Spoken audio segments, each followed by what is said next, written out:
Everybody, time to upgrade the alternator on this Jeep. I believe this Jeep came with a 37 amp alternator. That's what most of them came with.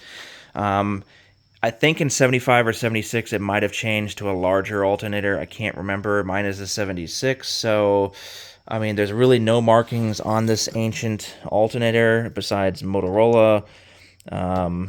There's nothing on this thing showing what kind of alternator it is. I have no idea, so I'm just going to assume it's the 37 amp alternator. It could be the larger one because mine did have factory air conditioning, but I'm not sure. So the problem I had is when I drove home from that car show the other day, or last night actually, the dash lights were dimming brighter. So were the headlights and all the other running lights. It was doing this at a constant speed of 60 miles an hour, 30 miles an hour. It doesn't matter what speed I was running at.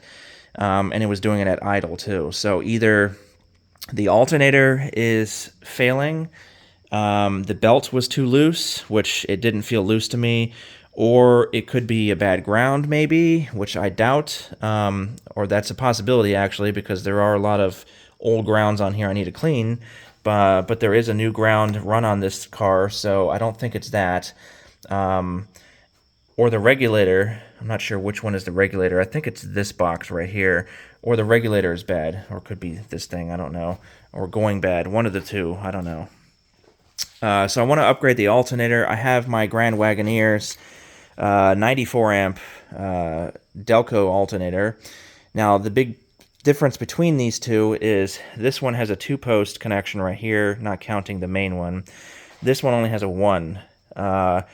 So on the 2-wire connectors, one of them, I'm not sure which one, I have to check, one of them goes directly to the battery post. The second wire goes to a 12-volt ignition feed because that ignition feed sends power to the alternator, which excites it and tells it to start charging. The problem with that, though, is you need a diode in between the line, and the diode keeps the feedback from the alternator to trick itself into continuing to charge when you try to turn off the car. But if you wire this, from what I read, into the accessory block of the fuse panel and in the driver's side, then that one is isolated, so it shouldn't have any feedback, so it should turn the car off when you turn the car off. So I don't need a diode if I do that. I just got to run like a small, maybe like 18 gauge wire, doesn't need to be huge, just to tell the alternator to turn on and off. And I think that's all I really have to do.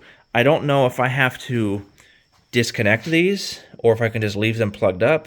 I don't really know. I'm trying to ask on the forums. Haven't gotten a reply yet. I have done Google search now for like 3 hours. It's very freaking frustrating. I took a bath sitting in the tub for like an hour and a half trying to find out any information on this and what to do to put a newer style alternator in an older style vehicle, and I can't really find anything. So I might have to go on to the AMC forums instead of the Jeep forums because there's more people on those and see what they say. But I know that's how you hook up this, to the battery post and then to the accessory feed to run the alternator. Now, the other problem is this. This lower bracket right here is thicker than the lower one down here. So if this is up against the post right here, so that lower one goes to this lower like U-shape, half horseshoe shape down there. If that one sits against that and it's off by just a hair, the alternator could be kinked just a little bit and it could throw the belt off or it could damage the belt and so forth. So I need to measure this post right here and I need to add washers. If this makes sense, I need to add washers or something to this lower post to make up the thinner metal on this side to equal that side. The other problem is this. This alternator is really beefy, I've noticed.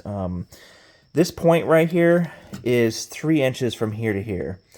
This point on this one is 2 inches.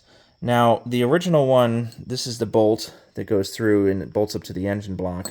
Now, the original one had this big spacer right here because it has to make up that difference to go to the engine block where my thumb is pointing.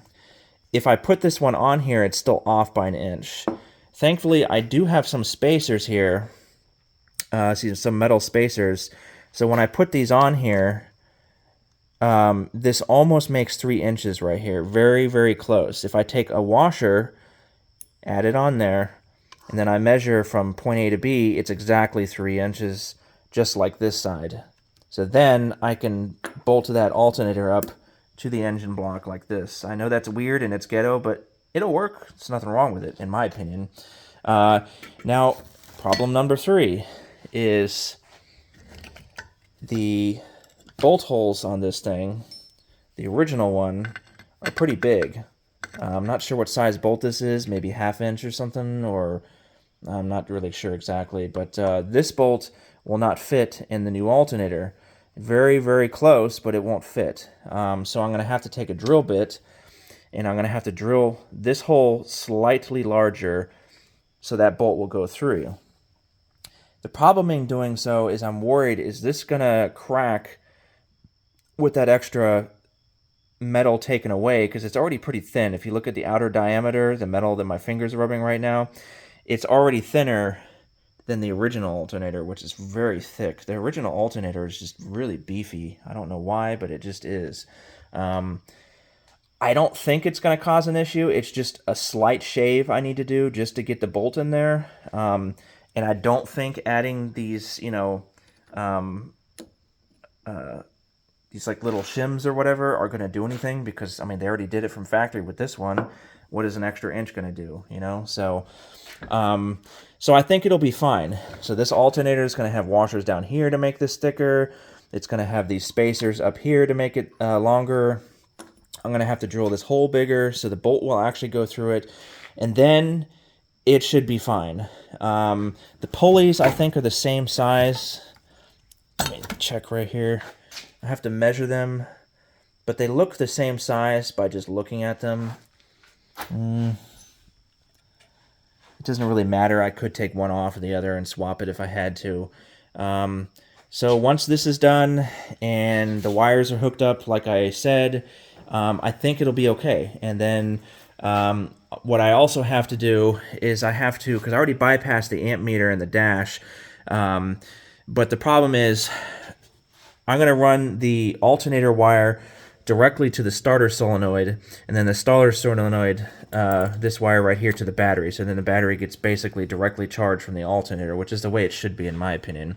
What Jeep did was they ran the alternator through this wire harness to the amp meter, and then the amp meter to the starter solenoid, and then the starter solenoid to this wire. So this yellow wire comes from the dash and the amp meter.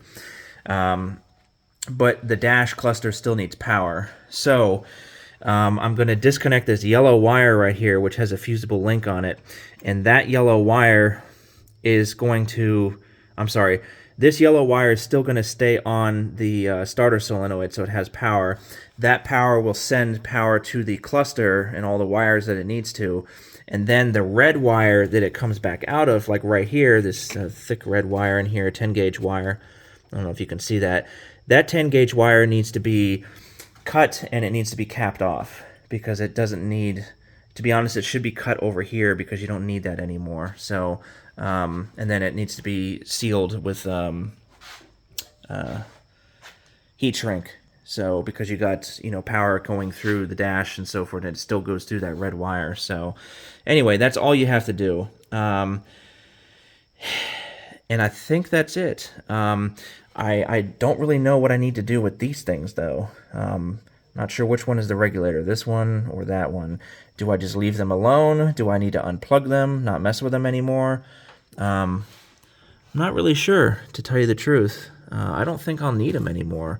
I think they just need to be unplugged, and then that's it. So, could be wrong, but hopefully somebody replies on the forums and lets me know. But let me know what you guys think about this. I know that there's some car guys watching me now, so what is your opinion on me adding washers down here on the bottom post to make it the same thickness as this one? And then what is your opinion on me adding these spacers to the top post in order to make the length the same as the original one? And then what is your opinion on me drilling the hole slightly larger so I can get this bolt in here? Once I do that, this thing will fit right in there. I mean, it already fits. It just needs to be spaced properly. So yeah, let me know what you guys think. Thank you.